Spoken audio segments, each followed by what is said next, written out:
Adventure 5 of The Return of Sherlock Holmes by Sir Arthur Conan Doyle. The Adventure of the Priory School. Part 1. We've had some dramatic entrances and exits upon our small stage at Baker Street, but I cannot recollect anything more sudden and startling than the first appearance of Thornycroft Huxtable, M.A., Ph.D., etc. His card, which seemed too small to carry the weight of his academic distinctions, preceded him by a few seconds, and then he entered himself, so large, so pompous, and so dignified that he was the very embodiment of self-possession and solidity.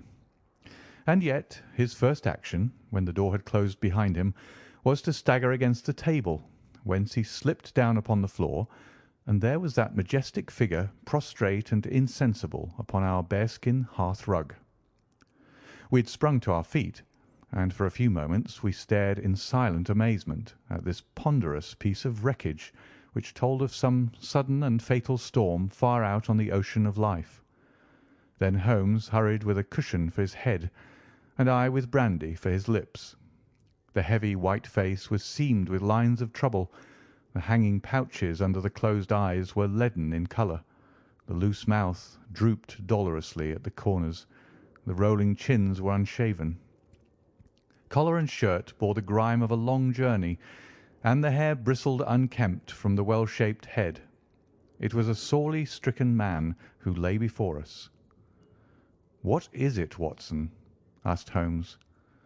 "Absolute exhaustion, possibly mere hunger and fatigue," said I, with my finger on the thready pulse, where the stream of life trickled thin and small. "Return ticket from Mackleton in the north of England," said Holmes, drawing it from the watch pocket. "It is not 12 o'clock yet. He has certainly been an early starter." The puckered eyelids had begun to quiver, and now a pair of vacant grey eyes looked up at us. An instant later the man had scrambled on to his feet, his face crimson with shame. "Forgive this weakness, Mr. Holmes. I have been a little overwrought. Thank you. If I might have a glass of milk and a biscuit, I have no doubt that I should be better. I came personally, Mr. Holmes, in order to ensure that you would return with me. I feared that no telegram would convince you of the absolute urgency of the case." "When you are quite restored—" "I am quite well again. I cannot imagine how I came to be so weak. I wish you, Mr. Holmes, to come to Mackleton with me by the next train." My friend shook his head. "My colleague, Dr. Watson, could tell you that we are very busy at present. I am retained in this case of the Ferrers documents, and the Abergavenny murder is coming up for trial. Only a very important issue could call me from London at present." "Important?" Our visitor threw up his hands. "Have you heard nothing of the abduction of the only son of the Duke of Holdernesse?" "What, the late Cabinet Minister?" "Exactly. We had tried to keep it out of the papers, but there was some rumour in the Globe last night. I thought it might have reached your ears." Holmes shot out his long, thin arm and picked out volume H in his encyclopaedia of reference. "Holdernesse, 6th Duke, K.G., P.C. Half the alphabet. Baron Beverley, Earl of Carston. Dear me, what a list. Lord Lieutenant of Hallamshire since 1900. Married Edith, daughter of Sir Charles Appledore, 1888. Heir and only child, Lord Saltire. Owns about 250,000 acres. Minerals in Lancashire and Wales. Address, Carlton House Terrace, Holdernesse Hall, Hallamshire. Carston Castle, Bangor, Wales. Lord of the Admiralty, 1872. Chief Secretary of State for— Well, well, this man is certainly one of the greatest subjects of the Crown." "The greatest and perhaps the wealthiest. I am aware, Mr. Holmes, that you take a very high line in professional matters, and that you are prepared to work for the work's sake. I may tell you, however, that His Grace has already intimated that a cheque for £5,000 will be handed over to the person who can tell him where his son is, and another 1,000 to him who can name the man or men who have taken him. "It is a princely offer," said Holmes. "Watson, I think that we shall accompany Dr. Huxtable back to the north of England. And now, Dr. Huxtable, when you have consumed that milk, you will kindly tell me what has happened, when it happened, how it happened, and finally what Dr. Thornycroft Huxtable of the Priory School near Mackleton has to do with the matter, and why he comes 3 days after an event, the state of your chin gives the date, to ask for my humble services." Our visitor had consumed his milk and biscuits. The light had come back to his eyes and the colour to his cheeks as he set himself with great vigour and lucidity to explain the situation. "I must inform you, gentlemen, that the Priory is a preparatory school of which I am the founder and principal. Huxtable's sidelights on Horace may possibly recall my name to your memories. The Priory is, without exception, the best and most select preparatory school in England. Lord Leverstoke, the Earl of Blackwater, Sir Cathcart Soames, they all have entrusted their sons to me, but I felt that my school had reached its zenith when weeks ago the Duke of Holdernesse sent Mr. James Wilder, his secretary, with intimation that young Lord Saltire, 10 years old, his only son and heir, was about to be committed to my charge. Little did I think that this would be the prelude to the most crushing misfortune of my life. On May 1st the boy arrived, that being the beginning of the summer term.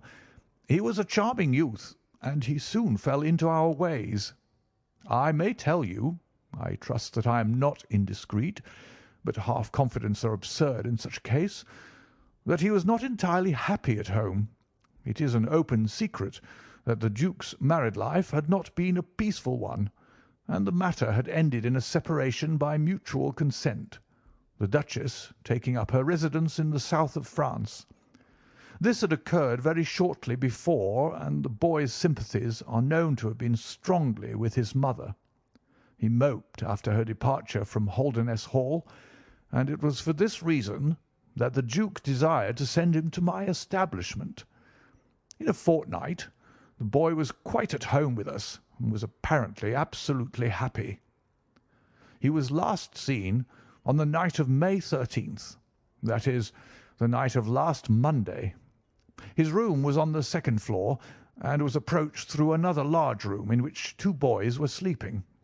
These boys saw and heard nothing, so that it is certain that young Saltire did not pass out that way. His window was open, and there is a stout ivy plant leading to the ground. We could trace no footmarks below, but it is sure that this is the only possible exit. His absence was discovered at 7 o'clock on Tuesday morning. His bed had been slept in. He had dressed himself fully before going off in his usual school suit of black Eton jacket and dark grey trousers. There were no signs that anyone had entered the room, and it is quite certain that anything in the nature of cries or a struggle would have been heard, since Caunter, the elder boy in the inner room, is a very light sleeper.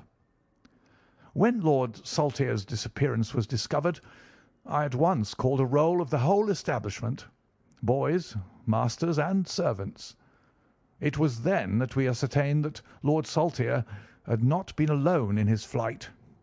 Heidegger, the German master, was missing. His room was on the second floor, at the farther end of the building, facing the same way as Lord Saltire's. His bed had also been slept in, but he had apparently gone away partly dressed, since his shirt and socks were lying on the floor. He had undoubtedly let himself down by the ivy, for we could see the marks of his feet where he had landed on the lawn. His bicycle was kept in a small shed beside his lawn, and it also was gone.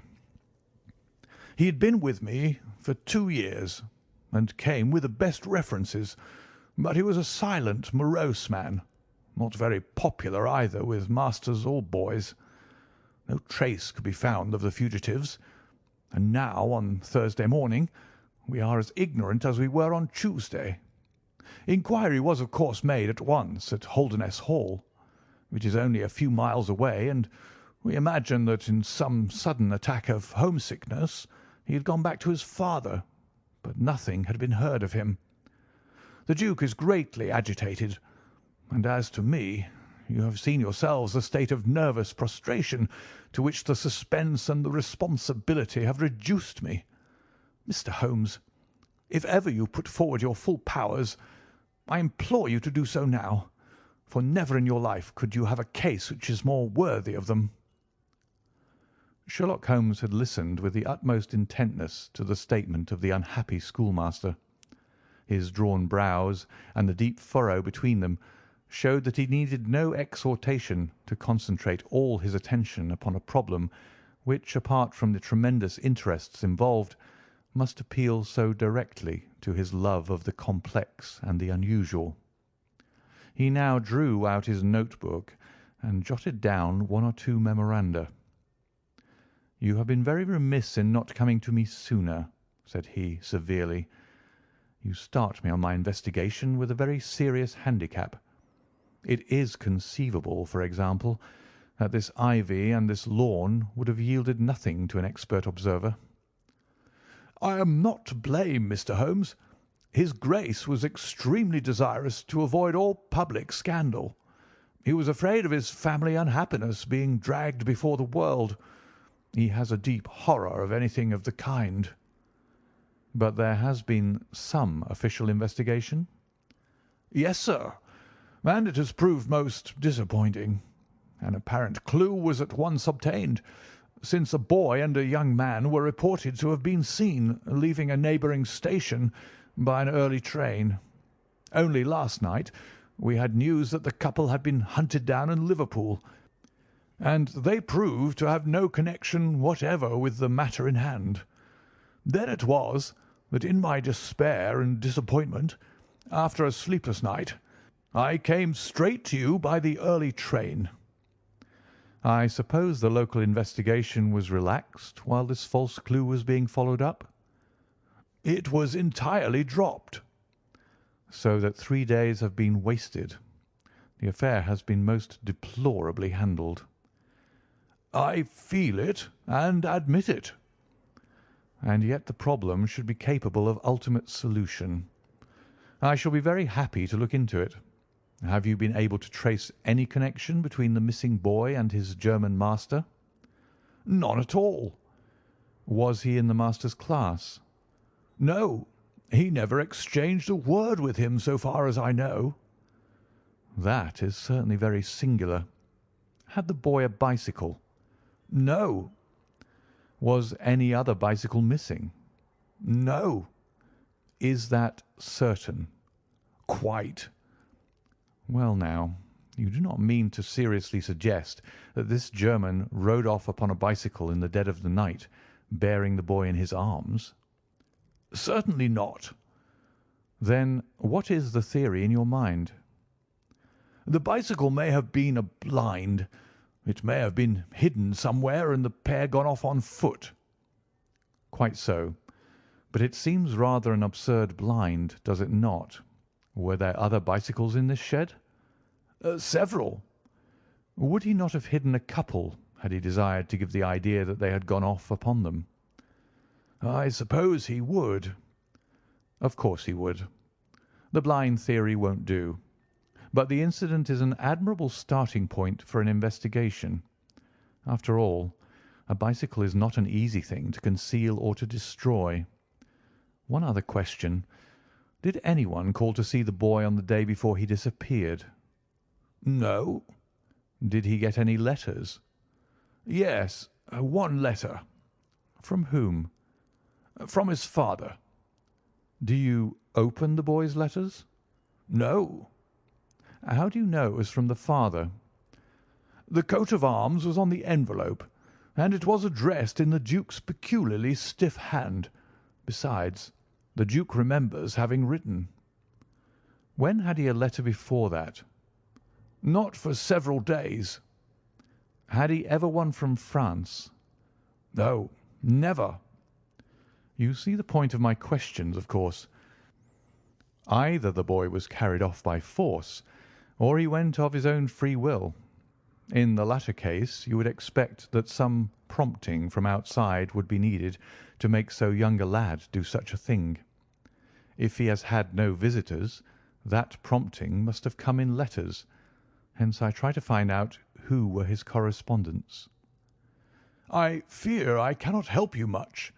His only correspondent, so far as I know, was his own father." "Who wrote to him on the very day of his disappearance. Were the relations between father and son very friendly?" "His Grace is never very friendly with anyone. He is completely immersed in large public questions, and is rather inaccessible to all ordinary emotions. But he was always kind to the boy in his own way." "But the sympathies of the latter were with the mother." "Yes." "Did he say so?" "No." "The Duke, then?" "Good heaven, no." "Then how could you know?" "I have had some confidential talks with Mr. James Wilder, his Grace's secretary. It was he who gave me the information about Lord Saltire's feelings." "I see. By the way, that last letter of the Duke's, was it found in the boy's room after he was gone?" "No, he had taken it with him. I think, Mr. Holmes, it is time that we were leaving for Euston." "I will order a four-wheeler. In a quarter of an hour we shall be at your service. If you are telegraphing home, Mr. Huxtable, it would be well to allow the people in your neighbourhood to imagine that the inquiry is still going on in Liverpool or wherever else that red herring led your pack. In the meantime, I will do a little quiet work at your own doors, and perhaps the scent is not so cold but that two old hounds like Watson and myself may get a sniff of it." That evening found us in the cold, bracing atmosphere of the Peak Country, in which Dr. Huxtable's famous school is situated. It was already dark when we reached it. A card was lying on the hall table, and the butler whispered something to his master, who turned to us with agitation in every heavy feature. "The Duke is here," said he. "The Duke and Mr. Wilder are in the study. Come, gentlemen, and I will introduce you." I was, of course, familiar with the pictures of the famous statesman, but the man himself was very different from his representation. He was a tall and stately person, scrupulously dressed, with a drawn, thin face, and a nose which was grotesquely curved and long. His complexion was of a dead pallor, which was more startling by contrast with a long, dwindling beard of vivid red, which flowed down over his white waistcoat, with his watch chain gleaming through its fringe. Such was the stately presence who looked stonily at us from the centre of Dr. Huxtable's hearth-rug. Beside him stood a very young man, whom I understood to be Wilder, the private secretary.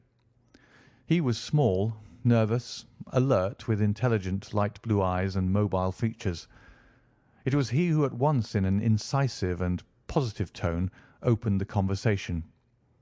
"I called this morning, Dr. Huxtable, too late to prevent you from starting to London. I learned that your object was to invite Mr. Sherlock Holmes to undertake the conduct of this case. His Grace is surprised, Dr. Huxtable, that you should have taken such a step without consulting him." "When I learned that the police had failed—" "His Grace is by no means convinced that the police have failed." "But surely Mr. Wilder—" "You are well aware, Dr. Huxtable, that his Grace is particularly anxious to avoid all public scandal. He prefers to take as few people as possible into his confidence." "The matter can be easily remedied," said the browbeaten doctor. "Mr. Sherlock Holmes can return to London by the morning train." "Hardly that, Doctor, hardly that," said Holmes in his blandest voice. "This northern air is invigorating and pleasant. So I propose to spend a few days upon your moors, and to occupy my mind as best I may. Whether I have the shelter of your roof or the village inn is, of course, for you to decide."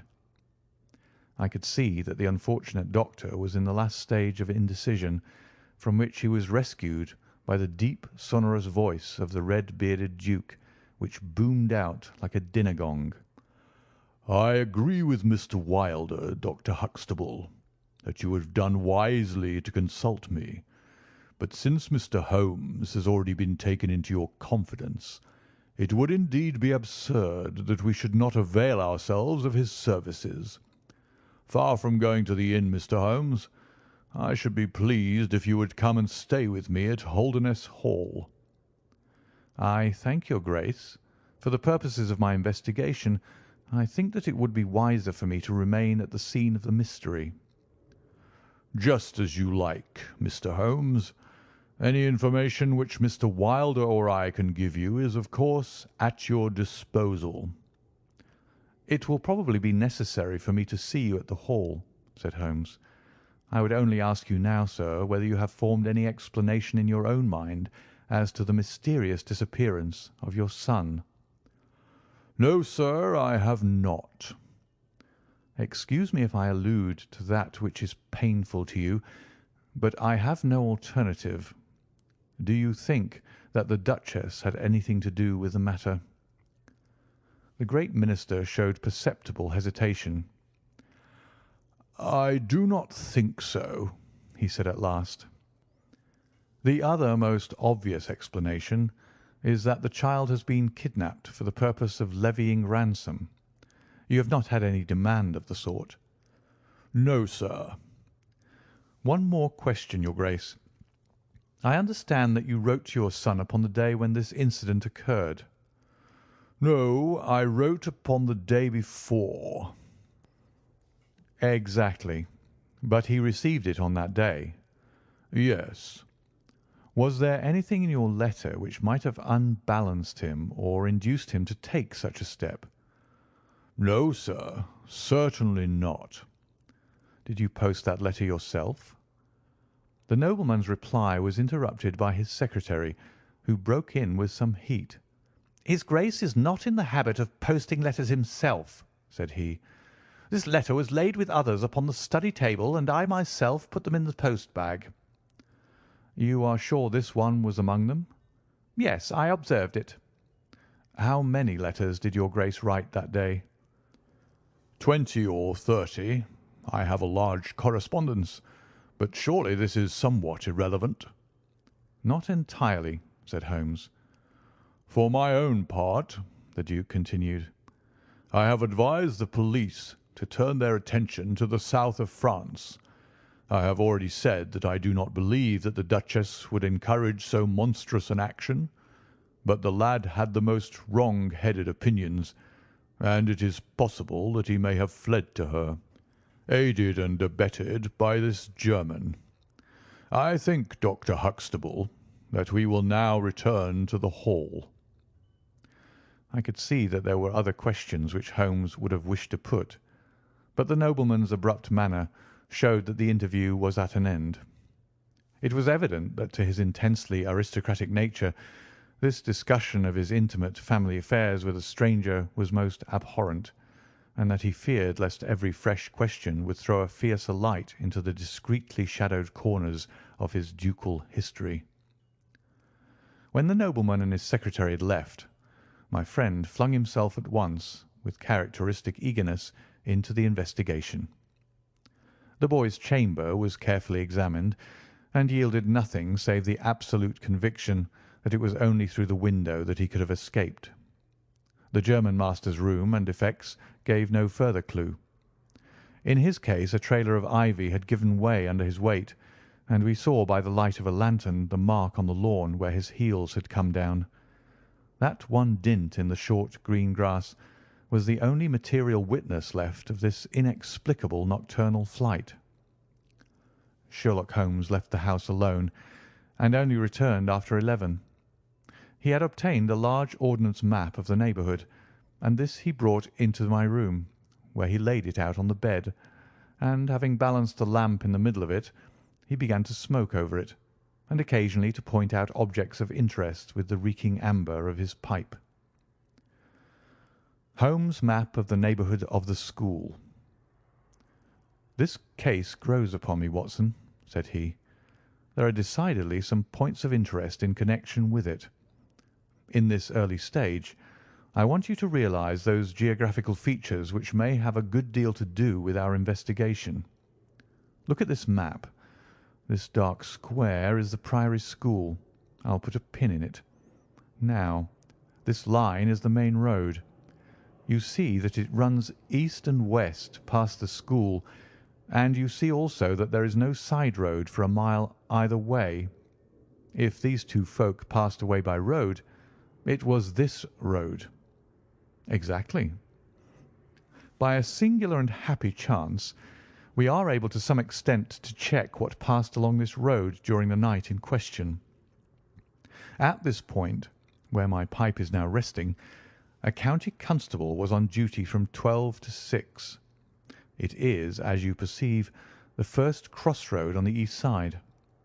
This man declares that he was not absent from his post for an instant, and he is positive that neither boy nor man could have gone that way unseen. I have spoken with this policeman to-night, and he appears to me to be a perfectly reliable person. That blocks this end.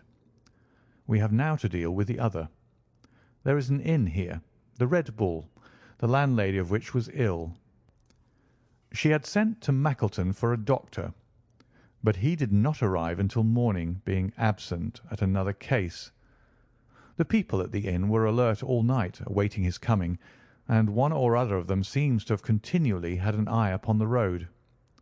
They declare that no one passed.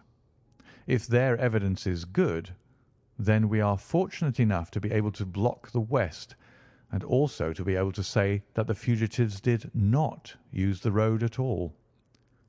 But the bicycle, I objected. Quite so. We will come to the bicycle presently. To continue our reasoning, if these people did not go by the road, they must have traversed the country to the north of the house or to the south of the house. That is certain. Let us weigh the one against the other. On the south of the house is, as you perceive, a large district of arable land, cut up into small fields with stone walls between them. There I admit that a bicycle is impossible. We can dismiss the idea. We turn to the country on the north.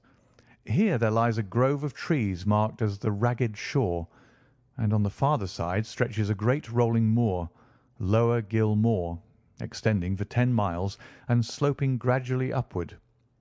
Here, at one side of this wilderness, is Holderness Hall, 10 miles by road, but only 6 across the moor.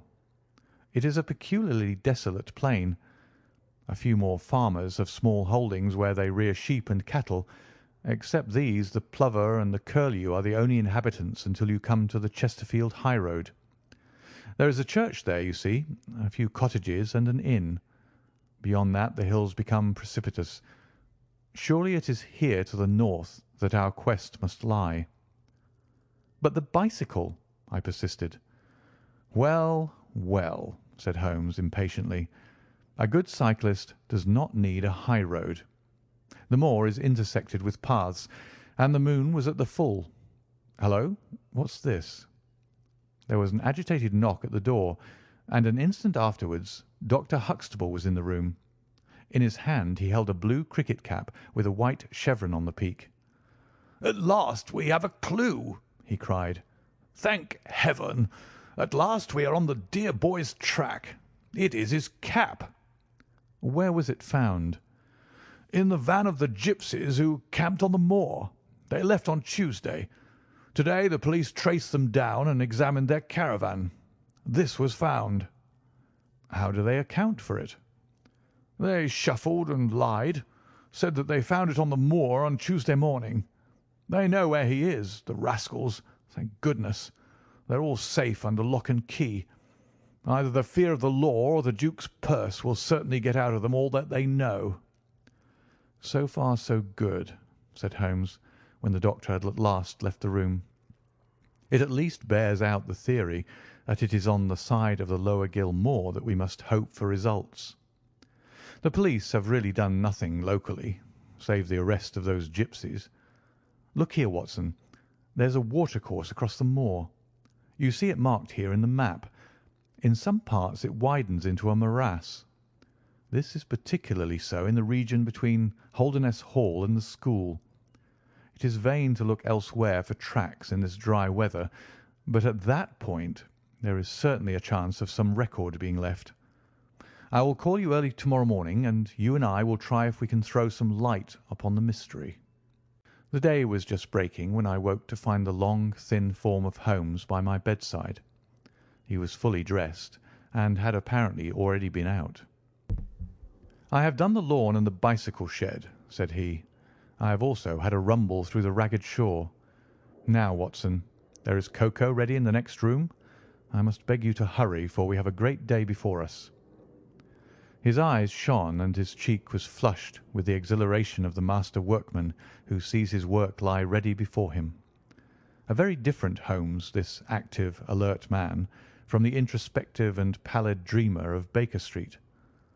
I felt, as I looked upon that supple figure, alive with nervous energy, that it was indeed a strenuous day that awaited us. And yet it opened in the blackest disappointment. With high hopes we struck across the peaty russet moor, intersected with 1,000 sheep paths, until we came to the broad light green belt which marked the morass between us and Holderness. Certainly if the lad had gone homeward, he must have passed this, and he could not pass it without leaving his traces. But no sign of him or the German could be seen.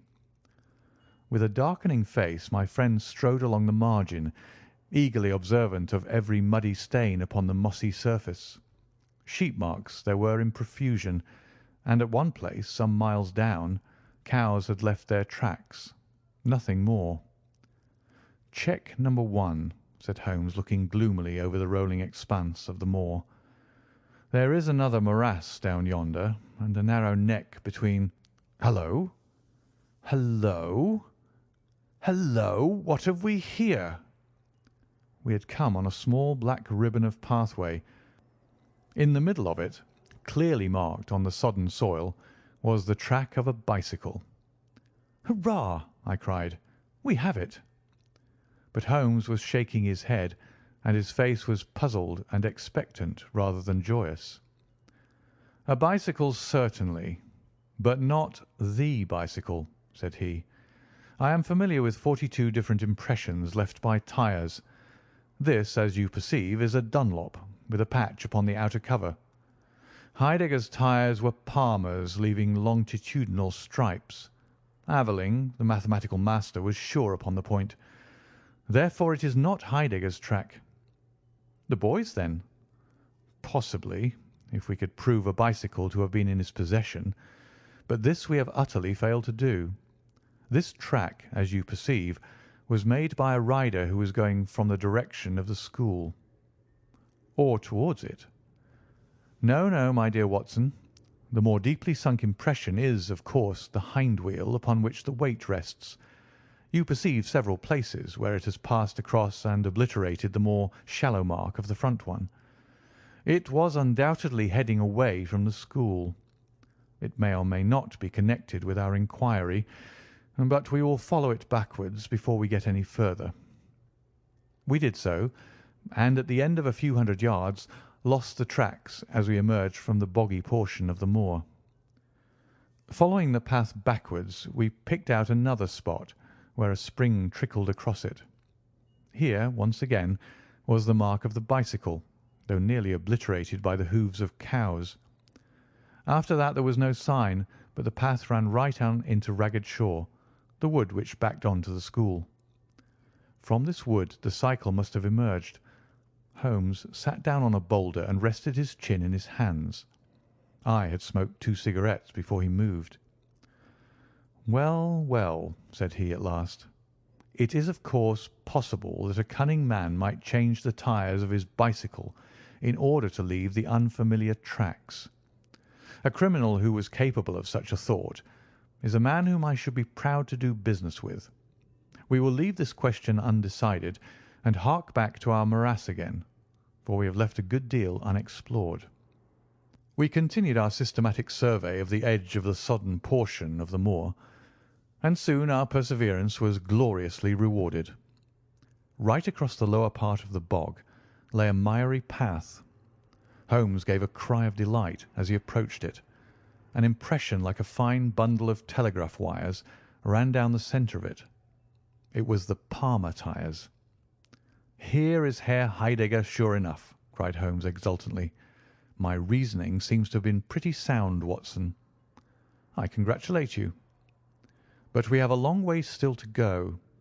Kindly walk clear of the path. Now, let us follow the trail. I fear that it will not lead very far." We found, however, as we advanced, that this portion of the moor is intersected with soft patches, and though we frequently lost sight of the track, we always succeeded in picking it up once more. "Do you observe," said Holmes, "that the rider is now undoubtedly forcing the pace? There can be no doubt of it. Look at this impression, where you get both tyres clear. The one is as deep as the other. That can only mean that the rider is throwing his weight onto the handlebar, as a man does when he is sprinting. By Jove, he's had a fall." There was a broad irregular smudge covering some yards of the track. Then there were a few footmarks, and the tyre reappeared once more. "A side slip," I suggested. Holmes held up a crumpled branch of flowering gorse. To my horror, I perceived that the yellow blossoms were all dabbed with crimson. On the path, too, and among the heather, were dark stains of clotted blood. "Bad," said Holmes. "Bad. Stand clear, Watson.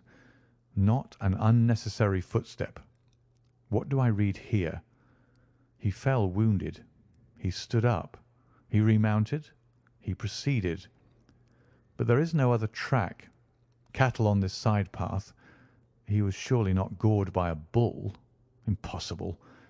But I see no traces of anyone else. We must push on, Watson. Surely with stains as well as the track to guide us, he cannot escape us now." Our search was not a very long one. The tracks of the tyre began to curve fantastically upon the wet and shining path. Suddenly, as I looked ahead, the gleam of metal caught my eye from amid the thick gorse bushes. Out of them we dragged a bicycle, Palmer tyred, one pedal bent, and the whole front of it horribly smeared and slobbered with blood. On the other side of the bushes a shoe was projecting. We ran round, and there lay the unfortunate rider. He was a tall man, full bearded, with spectacles, one glass of which had been knocked out. The cause of his death was a frightful blow upon the head, which had crushed in part of his skull. That he could have gone on after receiving such an injury said much for the vitality and courage of the man. He wore shoes but no socks, and his open coat disclosed a nightshirt beneath it. It was undoubtedly the German master. Holmes turned the body over reverently and examined it with great attention. He then sat in deep thought for a time, and I could see by his ruffled brow that this grim discovery had not, in his opinion, advanced us much in our inquiry. "It is a little difficult to know what to do, Watson," said he at last. "My own inclinations are to push this inquiry on, for we have already lost so much time that we cannot afford to waste another hour. On the other hand, we are bound to inform the police of the discovery, and to see that this poor fellow's body is looked after. I could take a note back, but I need your company and assistance. Wait a bit. There is a fellow cutting peat up yonder. Bring him over here, and he will guide the police." I brought the peasant across, and Holmes dispatched the frightened man with a note to Dr. Huxtable. "Now, Watson," said he, "we have picked up 2 clues this morning. One is the bicycle with the Palmer tyre, and we see what that has led to. The other is the bicycle with the patched Dunlop.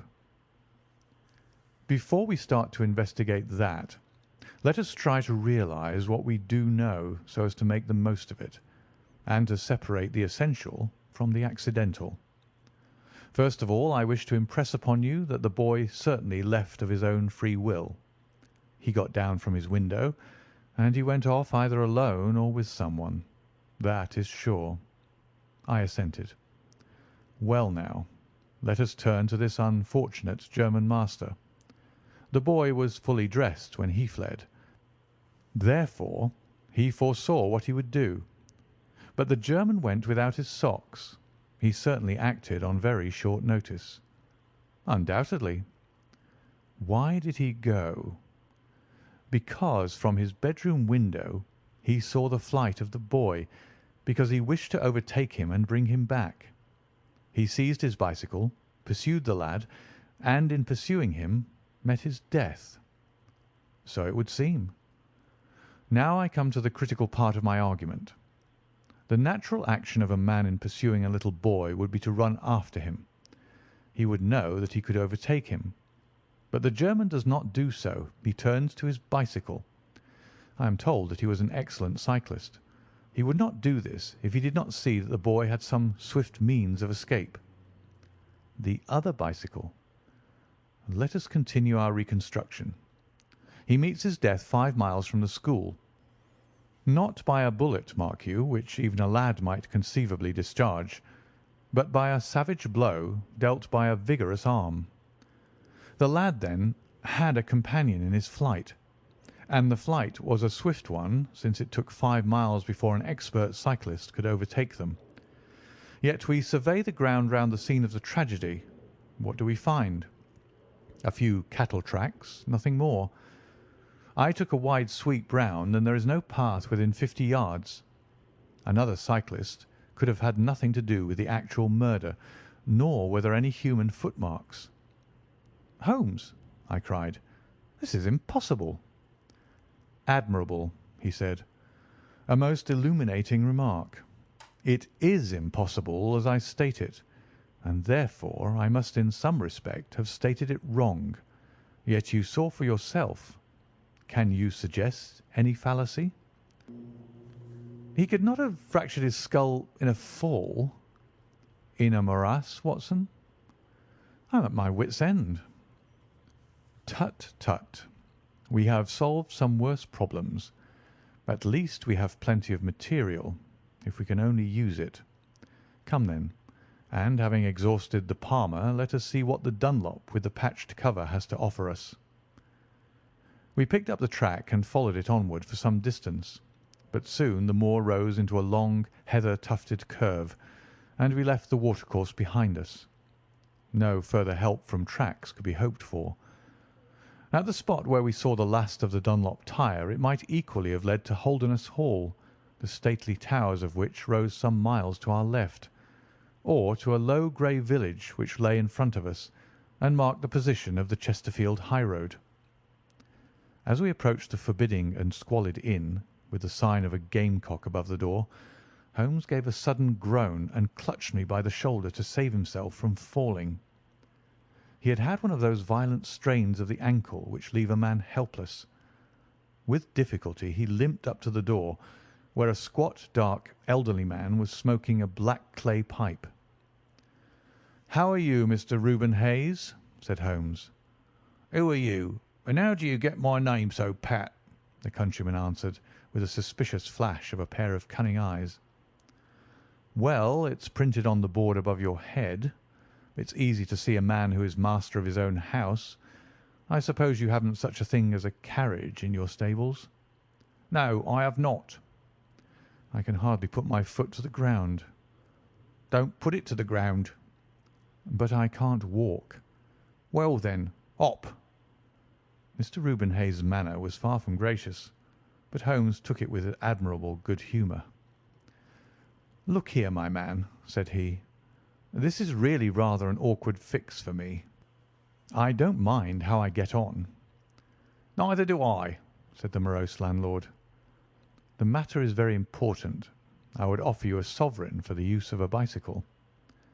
The landlord pricked up his ears. "Where do you want to go?" "To Holderness Hall." "Pals of the Duke, I suppose," said the landlord, surveying our mud-stained garments with ironical eyes. Holmes laughed good-naturedly. "He'll be glad to see us, anyhow." "Why?" "Because we bring him news of his lost son." The landlord gave a very visible start. "What, you're on his track?" "He has been heard of in Liverpool. They expect to get him every hour." Again a swift change passed over the heavy, unshaven face. His manner was suddenly genial. "I've less reason to wish the Duke well than most men," said he, "for I was head coachman once, and cruel bad he treated me. It was him that sacked me without character on the word of a lying corn chandler. But I'm glad to hear that the young lad was heard of in Liverpool, and I'll help you to take the news to the Hall." "Thank you," said Holmes. "We'll have some food first, then you can bring round the bicycle." "I haven't got a bicycle." Holmes held up a sovereign. "I tell you, man, that I haven't got one. I'll let you have 2 horses as far as the Hall." "Well, well," said Holmes. "We'll talk about it when we've had something to eat." When we were left alone in the stone-flagged kitchen, it was astonishing how rapidly that sprained ankle recovered. It was nearly nightfall, and we had eaten nothing since early morning, so that we spent some time over our meal. Holmes was lost in thought, and once or twice he walked over to the window and stared earnestly out.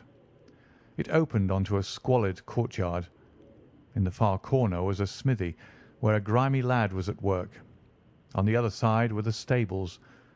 Holmes had sat down again after one of those excursions when he suddenly sprang out of his chair with a loud exclamation. "By heaven, Watson, I believe that I've got it!" he cried. "Yes, yes, it must be so, Watson. Do you remember seeing any cow tracks to-day?" "Yes, several." "Where?" "Well, everywhere. They were at the morass, and again on the path, and again near where poor Heidegger met his death." "Exactly. Well now, Watson, how many cows did you see on the moor?" "I don't remember seeing any." "Strange, Watson, that we should see tracks all along our line, but never a cow on the whole moor. Very strange, Watson, eh?" "Yes, it is strange." "Now, Watson, make an effort. Throw your mind back. Can you see those tracks upon the path?" "Yes, I can." "Can you recall that the tracks were sometimes like that, Watson?" He arranged a number of breadcrumbs in this fashion. "And sometimes like this, and occasionally like this. Can you remember that?" "No, I cannot." "But I can. I could swear to it. However, we will go back at our leisure and verify it. What a blind beetle I have been not to draw my conclusion." "And what is your conclusion?" "Only that it is a remarkable cow which walks, canters, and gallops. By George, Watson, it was no brain of a country publican that thought out such a blind as that. The coast seems to be clear, save for that lad in the smithy. Let us slip out and see what we can see." There were 2 rough-haired, unkempt horses in the tumble-down stable. Holmes raised the hind leg of one of them and laughed aloud. "Old shoes, but newly shod. Old shoes, but new nails. This case deserves to be a classic. Let us go across to the smithy." The lad continued his work without regarding us. I saw Holmes's eyes darting to right and left among the litter of iron and wood which was scattered above the floor. Suddenly, however, we heard a step behind us, and there was the landlord, his heavy eyebrows drawn over his savage eyes, his swarthy features convulsed with passion. He held a short, metal-headed stick in his hand, and he advanced in so menacing a fashion that I was right glad to feel the revolver in my pocket. "You infernal spies!" the man cried. "What are you doing here?" "Why, Mr. Reuben Hayes," said Holmes coolly, "one might think that you were afraid of our finding something out." The man mastered himself with a violent effort, and his grim mouth loosened into a false laugh, which was more menacing than his frown. "You're welcome to all you can find out in my smithy," said he. "But look here, mister, I don't care for folk poking about my place without my leave, so the sooner you pay your score and get out of this, the better I shall be pleased." "All right, Mr. Hayes, no harm meant," said Holmes. "We have been having a look at your horses, but I think I'll walk after all. It's not far, I believe." "Not more than 2 miles to the Hall gates. That's the road to the left." He watched us with sullen eyes until we had left his premises. We did not go very far along the road, for Holmes stopped the instant that the curve hid us from the landlord's view. "We were warm, as the children say at that inn," said he. "I seem to grow colder every step that I take away from it. No, no, I can't possibly leave it." "I'm convinced," said I, "that this Reuben Hayes knows all about it. A more self-evident villain I never saw." "Oh, he impressed you in that way, did he? There are the horses. There is the smithy. Yes, it is an interesting place, this Fighting Cock. I think we shall have another look at it in an unobtrusive way." A long sloping hillside, dotted with grey limestone boulders, stretched behind us. We had turned off the road and were making our way up the hill when, looking in the direction of Holderness Hall, I saw a cyclist coming swiftly along. "Get down, Watson," cried Holmes with a heavy hand upon my shoulder. We had hardly sunk from view when the man flew past us on the road amid a rolling cloud of dust. I caught a glimpse of a pale, agitated face, a face with horror in every lineament, the mouth open, the eyes staring wildly in front. It was like some strange caricature of the dapper James Wilder whom we had seen the night before. "The Duke's secretary," cried Holmes. "Come, Watson, let us see what he does."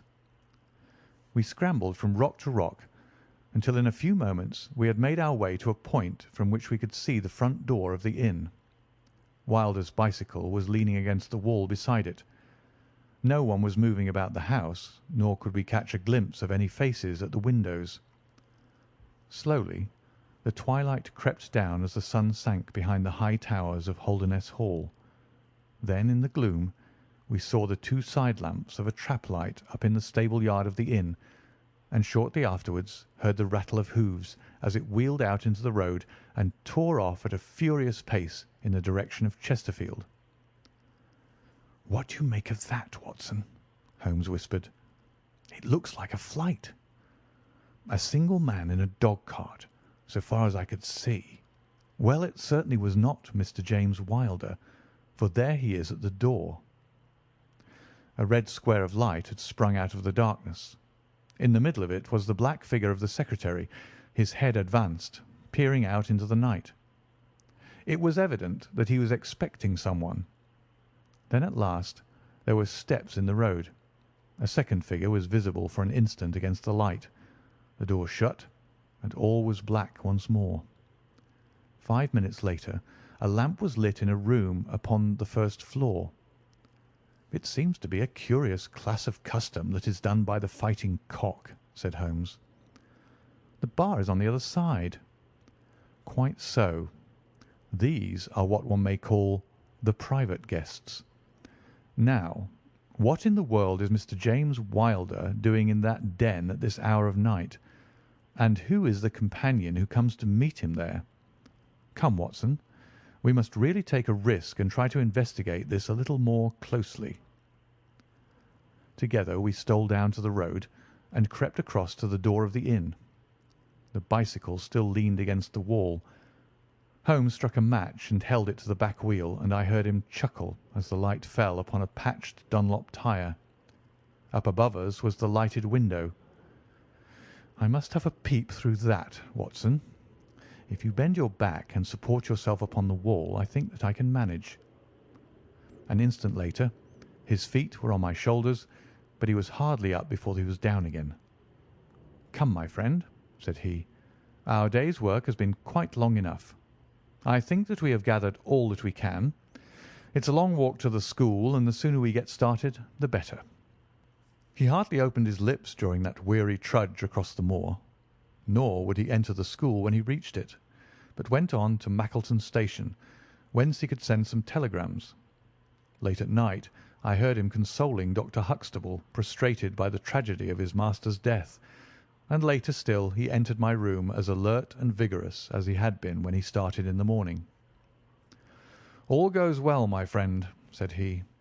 "I promise that before tomorrow evening we shall have reached the solution of the mystery." At 11 o'clock next morning my friend and I were walking up the famous yew avenue of Holderness Hall. We were ushered through the magnificent Elizabethan doorway and into his Grace's study, where we found Mr. James Wilder, demure and courtly, but with some trace of that wild terror of the night before still lurking in his furtive eyes and in his twitching features. "You have come to see his Grace. I am sorry, but the fact is that the Duke is far from well. He has been very much upset by the tragic news. We received a telegram from Dr. Huxtable yesterday afternoon which told us of your discovery." "I must see the Duke, Mr. Wilder." "But he is in his room." "Then I must go to his room." "I believe he is in his bed." "I will see him there." Holmes's cold and inexorable manner showed the secretary that it was useless to argue with him. "Very good, Mr. Holmes. I will tell him that you are here." After an hour's delay, the great nobleman appeared. His face was more cadaverous than ever. His shoulders had rounded, and he seemed to me to be an altogether older man than he had been the morning before. He greeted us with a stately courtesy, and seated himself at his desk, his red beard streaming down on the table. "Well, Mr. Holmes," said he. But my friend's eyes were fixed upon the secretary, who stood by his master's chair. "I think, your Grace, that I could speak more freely in Mr. Wilder's absence." The man turned a shade paler and cast a malignant glance at Holmes. "If your Grace wishes—" "Yes, yes, you had better go. Now, Mr. Holmes, what have you to say?" My friend waited until the door had closed behind the retreating secretary. "The fact is, your Grace," said he, "that my colleague, Dr. Watson, and myself had an assurance from Dr. Huxtable that a reward had been offered in this case. I should like to have this confirmed from your own lips." "Certainly, Mr. Holmes." "It amounted, if I am correctly informed, to £5,000 to anyone who will tell you where your son is." "Exactly." "And another 1,000 to the man who will name the person or persons who keep him in custody." "Exactly." "Under the latter heading is included, no doubt, not only those who may have taken him away, but also those who conspire to keep him in his present position." "Yes, yes," cried the Duke impatiently. "If you do your work well, Mr. Sherlock Holmes, you will have no reason to complain of niggardly treatment." My friend rubbed his thin hands together with an appearance of avidity which was a surprise to me, who knew his frugal tastes. "I fancy that I see your Grace's cheque-book upon the table," said he. "I should be glad if you would make me out a cheque for £6,000. It would be as well, perhaps, for you to cross it. The Capital and Counties Bank, Oxford Street branch, are my agents."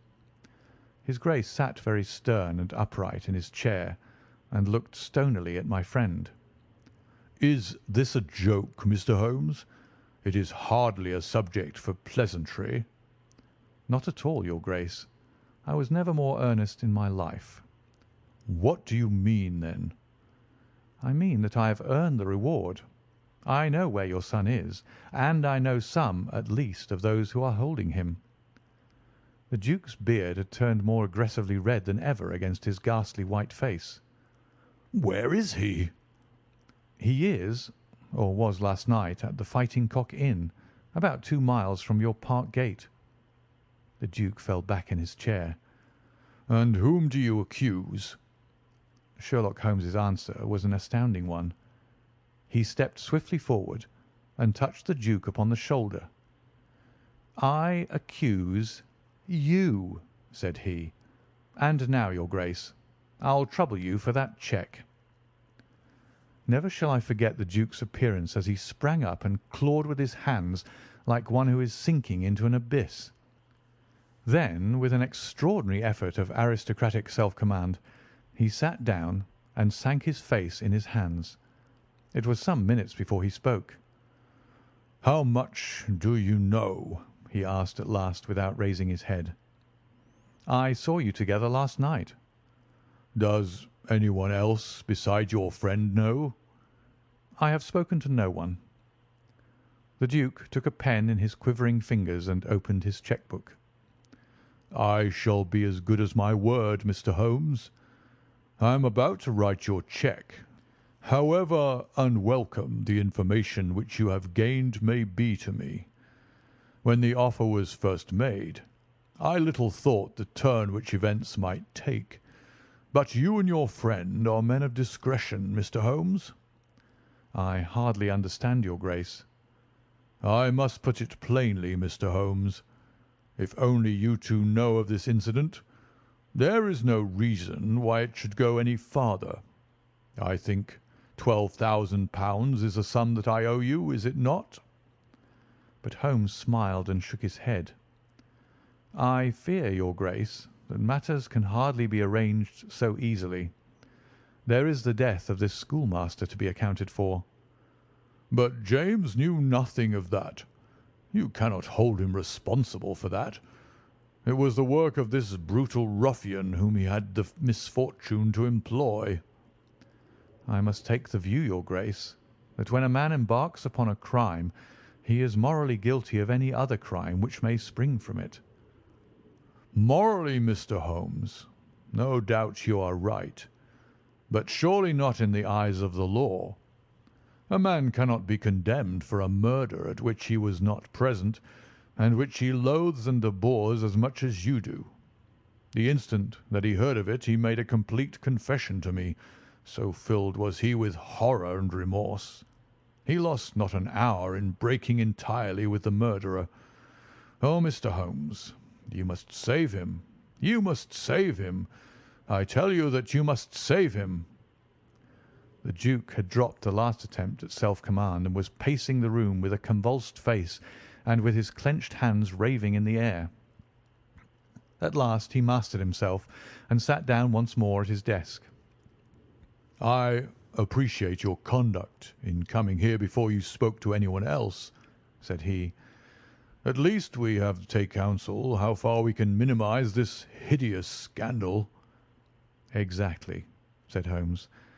"I think, your Grace, that this can only be done by absolute frankness between us. I am disposed to help your Grace to the best of my ability, but in order to do so, I must understand to the last detail how the matter stands. I realise that your words applied to Mr. James Wilder, and that he is not the murderer." "No, the murderer has escaped." Sherlock Holmes smiled demurely.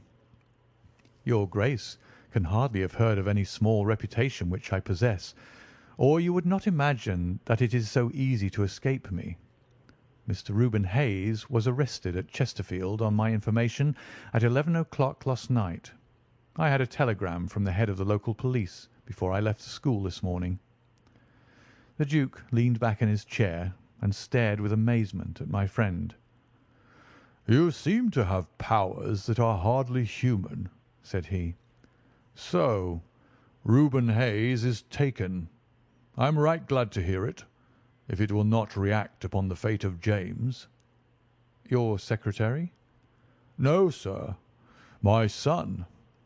It was Holmes's turn to look astonished. "I confess that this is entirely new to me, your Grace. I must beg you to be more explicit." "I will conceal nothing from you. I agree with you that complete frankness, however painful it may be to me, is the best policy in this desperate situation to which James's folly and jealousy have reduced us. When I was a very young man, Mr. Holmes, I loved with such a love as comes only once in a lifetime. I offered the lady marriage, but she refused it on the grounds that such a match might mar my career. Had she lived, I would certainly never have married anyone else. She died and left this one child whom for her sake I have cherished and cared for. I could not acknowledge the paternity to the world, but I gave him the best of educations, and since he came to manhood I have kept him near my person. He surmised my secret, and was presumed ever since upon the claim which he has upon me, and upon his power of provoking a scandal which would be abhorrent to me. His presence had something to do with the unhappy issue of my marriage. Above all, he hated my young legitimate heir from the first, with a persistent hatred. You may well ask me why, under these circumstances, I still kept James under my roof. I answer that it was because I could see his mother's face in his, and that for her dear sake there was no end to my long suffering. All her pretty ways, too. There was not one of them which he could not suggest and bring back to my memory. I could not send him away, but I feared so much lest he should do Arthur, that is, Lord Saltire, a mischief, that I dispatched him for safety to Dr. Huxtable's school. James came into contact with this fellow Hayes, because the man was a tenant of mine, and James acted as agent. The fellow was a rascal from the beginning, but in some extraordinary way James became intimate with him. He had always a taste for low company. When James determined to kidnap Lord Saltire, it was of this man's service that he availed himself. You remember that I wrote to Arthur upon that last day. Well, James opened the letter and inserted a note asking Arthur to meet him in a little wood called the Ragged Shaw, which is near to the school. He used the Duchess's name, and in that way got the boy to come. That evening James bicycled over. I am telling you what he has himself confessed to me, and he told Arthur, whom he met in the wood, that his mother longed to see him, that she was awaiting him on the moor, and that if he would come back into the wood at midnight, he would find a man with a horse who would take him to her. Poor Arthur fell into the trap. He came to the appointment and found this fellow Hayes with a led pony. Arthur mounted, and they set off together. It appears, though this James only heard yesterday, that they were pursued, that Hayes struck the pursuer with his stick, and that the man died of his injuries. Hayes brought Arthur to his public house, the Fighting Cock, where he was confined in an upper room under the care of Mrs. Hayes, who is a kindly woman, but entirely under the control of her brutal husband. Well, Mr. Holmes, that was the state of affairs when I first saw you 2 days ago. I had no more idea of the truth than you. You will ask me what was James's motive in doing such a deed. I answer that there was a great deal which was unreasoning and fanatical in the hatred which he bore my heir. In his view, he should himself have been heir of all my estates, and he deeply resented those social laws which made it impossible. At the same time, he had a definite motive also. He was eager that I should break the entail, and he was of opinion that it lay in my power to do so. He intended to make a bargain with me, to restore Arthur if I would break the entail, and so make it possible for the estate to be left to him by will. He knew well that I should never willingly invoke the aid of the police against him. I say that he would have proposed such a bargain to me, but he did not actually do so, for events moved too quickly for him, and he had no time to put his plans into practice. What brought all this wicked scheme to wreck was your discovery of this man Heidegger's dead body. James was seized with horror at the news. It came to us yesterday as we sat together in this study. Dr. Huxtable had sent a telegram. James was so overwhelmed with grief and agitation that my suspicions, which had never been entirely absent, rose instantly to a certainty, and I taxed him with the deed. He made a complete voluntary confession. Then he implored me to keep his secret for 3 days longer, so as to give his wretched accomplice a chance of saving his guilty life. I yielded, as I have always yielded, to his prayers, and instantly James hurried off to the Fighting Cock to warn Hayes and give him the means of flight. I could not go there by daylight without provoking comment, but as soon as night fell I hurried off to see my dear Arthur.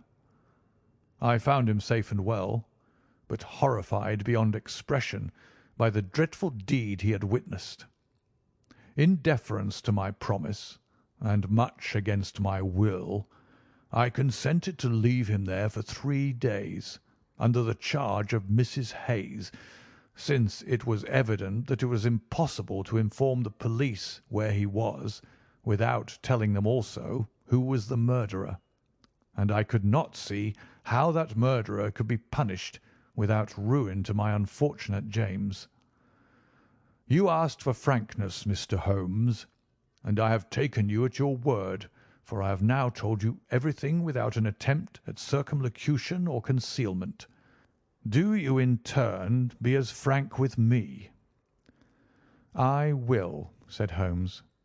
"In the first place, your Grace, I am bound to tell you that you have placed yourself in a most serious position in the eyes of the law. You have condoned a felony, and you have aided the escape of a murderer, for I cannot doubt that any money which was taken by James Wilder to aid his accomplice in his flight came from your Grace's purse." The Duke bowed his assent. "This is indeed a most serious matter. Even more culpable, in my opinion, your Grace, is your attitude towards your younger son. You leave him in this den for 3 days." "Under solemn promises." "What are promises to such people as these? You have no guarantee that he will not be spirited away again. To humour your guilty elder son, you have exposed your innocent younger son to imminent and unnecessary danger. It was a most unjustifiable action." The proud Lord of Holderness was not accustomed to be so rated in his own ducal hall. The blood flushed into his high forehead, but his conscience held him dumb. "I will help you, but on one condition only.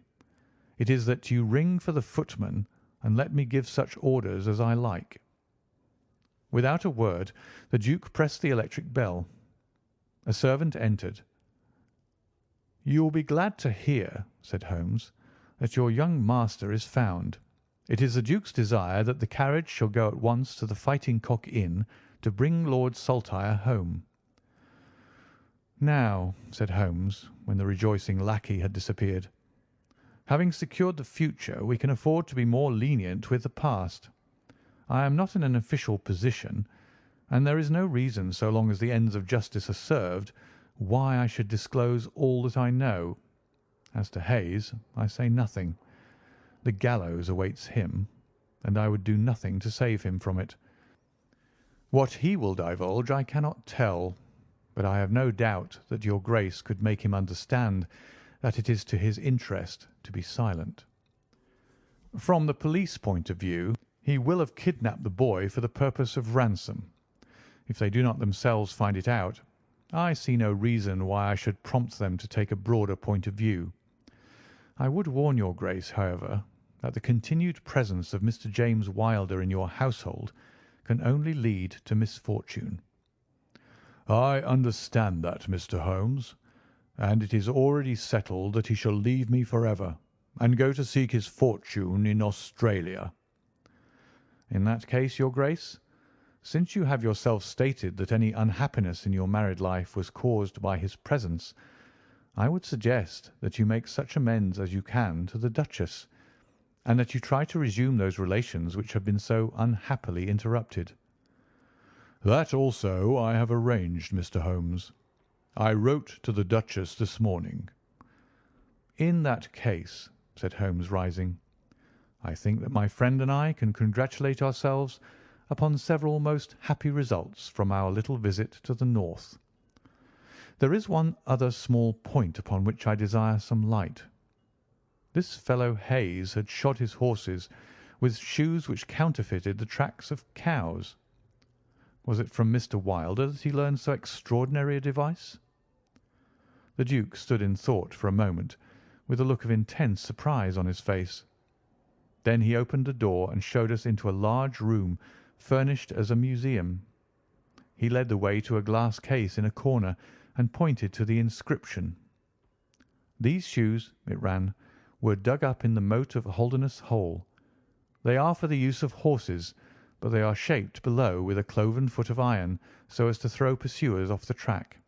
They are supposed to have belonged to some of the marauding barons of Holderness in the Middle Ages." Holmes opened the case, and moistening his finger he passed it along the shoe. A thin film of recent mud was left upon his skin. "Thank you," said he, as he replaced the glass. "It is the second most interesting object that I have seen in the north." "And the first?" Holmes folded up his cheque and placed it carefully in his notebook. "I am a poor man," said he, as he patted it affectionately and thrust it into the depths of his inner pocket. End of the adventure of the Priory School.